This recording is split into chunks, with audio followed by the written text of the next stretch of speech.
नमस्ते, मैं अरुण कुमार पटेल।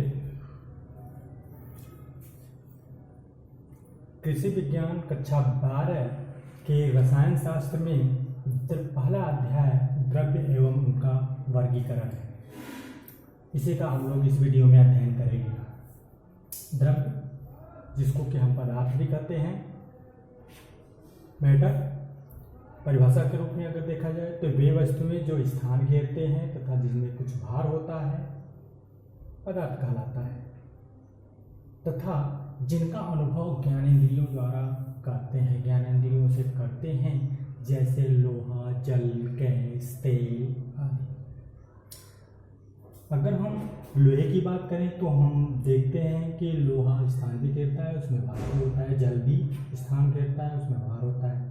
तेल इसमें भी स्थान घेरता है और भार होता है। लेकिन गैस के लिए बताना कठिन होता है कि ये कैसे स्थान घेरता है और कैसे इसमें भार होता है।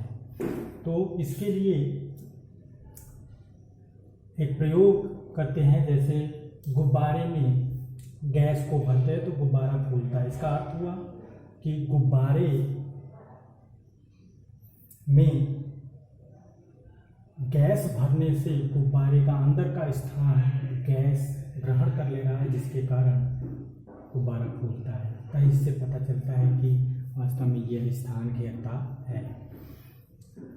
और भार, एक फूली हुई गुब्बारा और एक पिचकी हुई गुब्बारा, दोनों को दो पल्ले में या तुला में बांध कर रखा जाए तो देखेंगे कि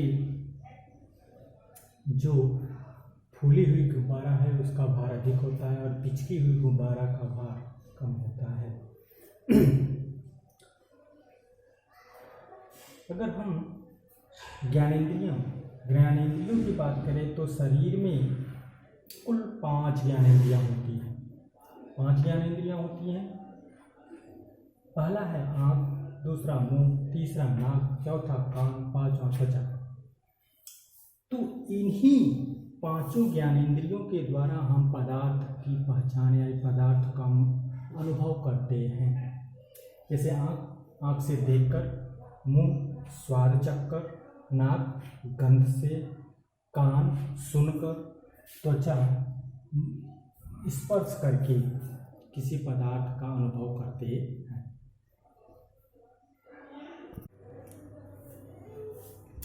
यदि हम ब्रह्मांड की बात करें, पूरे विश्व की बात करें कि ब्रह्मांड कैसे बना हुआ है, किन वस्तुओं से, तो मुख्यतः 2 वस्तुओं से मिलकर बना हुआ है। एक है द्रव्य, दूसरा है ऊर्जा। तो मीन्स पदार्थ वे होते हैं जिनमें स्थान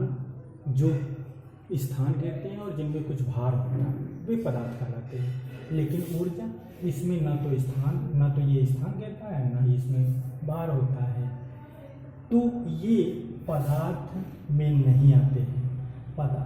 ऊर्जा जो होते हैं उनके कई रूप होते हैं, जैसे प्रकाश हो गया, ध्वनि हो गया, ऊष्मा हो गया।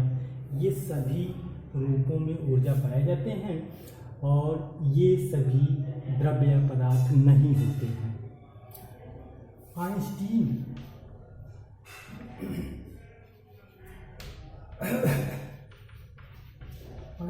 ने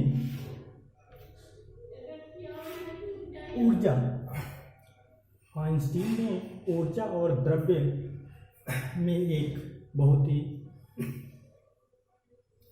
महत्वपूर्ण संबंध स्थापित किया था, जो कि E बराबर mc² होता है। E बराबर mc²। E ऊर्जा होता है, m द्रव्यमान होता है और E प्रकाश की चाल होता है।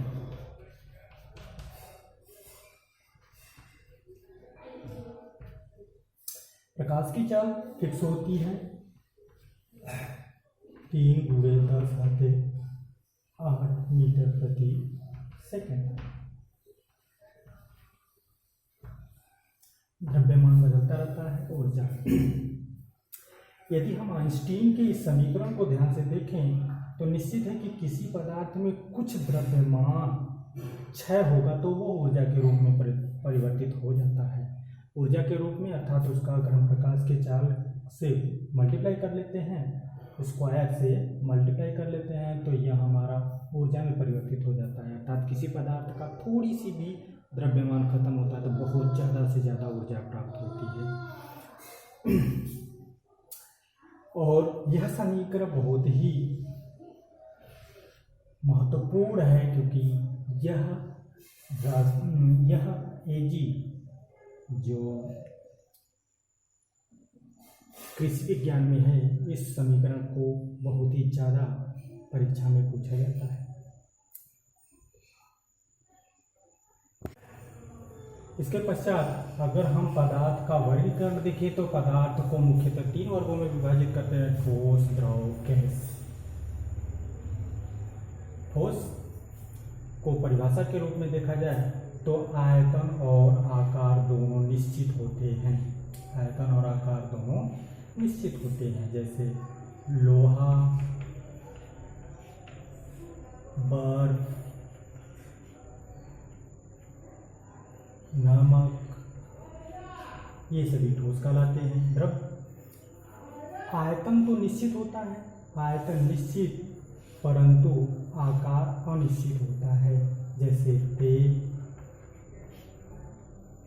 जल,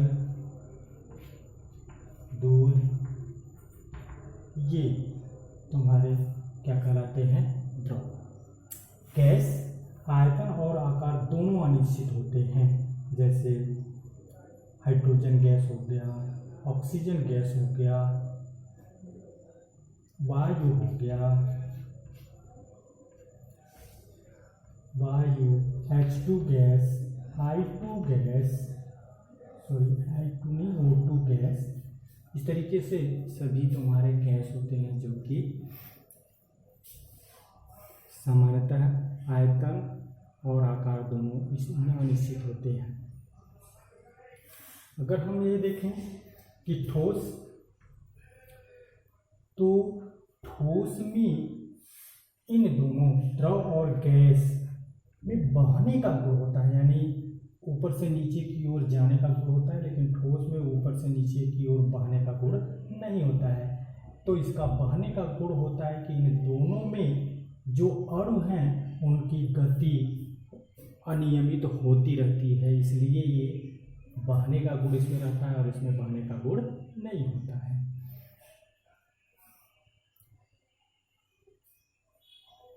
अगर हम अणुओं की व्यवस्था के आधार पर देखें तो ठोस में जो अणु होते हैं वो बहुत पास पास होते हैं, द्रव में अणु उससे थोड़े दूर दूर होते हैं और गैस में अणु जो होते हैं वो बहुत दूर दूर होते हैं। अगर हम अणुओं के बीच लगने वाले आकर्षण बल की बात करें तो ठोस में जो आकर्षण बल है वो बहुत ज़्यादा लगता है, द्रव में उससे कम लगता है, गैस में सबसे कम लगता है। अंतरावकाश, अणुओं में अंतरावकाश की बात करेंगे तो ठोस में सबसे ज़्यादा होता है, ठोस में बहुत कम होता है, ठोस में बहुत कम होता है, द्रव में उससे ज़्यादा होता है और गैस में सबसे ज़्यादा होता है। इस तरीके से पदार्थ का हम लोगों ने वर्गीकरण किया जो मुख्यतः ठोस, द्रव, गैस में बांटा जाता है।